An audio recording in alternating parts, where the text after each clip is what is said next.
came to the First Nations, essentially the National Chief, Roseanne Archibald, if you recall, she was suspended, and she's the first female National Chief.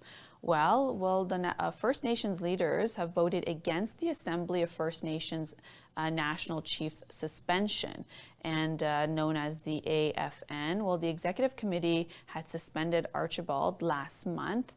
It was an issue statement just yesterday saying that the issue related to human resources complaints involved AFN's national chief do not overshadow the real and ongoing work.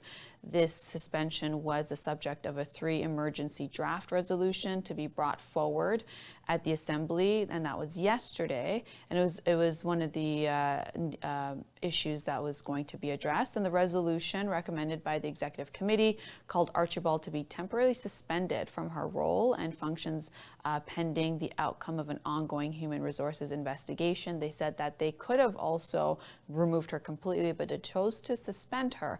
And when it comes to the vote, 1 out of 3 emergency resolutions of the National Chief, they're saying that they voted against her suspension, that she should be put back to work, because she essentially, as National Chief, she had said that she wanted to do an audit on the spending of AFN in terms of where the contracts are going, where money's going. She did cite some corruption, and there was some pushback on that, and she's been suspended ever since. Join in on the Y Media special report on this issue. We covered it in great length, and that is on our YouTube and Facebook page at Y Media.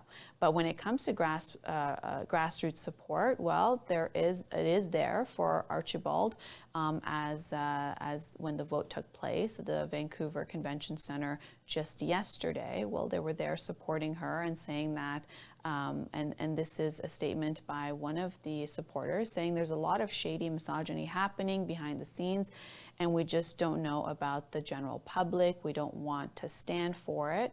And a lot of advocacy groups in these First Nation communities saying that, this doesn't look so great when it comes to unity for the Indigenous communities, and AFN was put together to raise the concerns of Indigenous communities when it comes to living in Canada and dealing with the local government. And this shouldn't be happening inside when there's supposed to be unity on terms of moving forward on the issues that concern Indigenous communities most.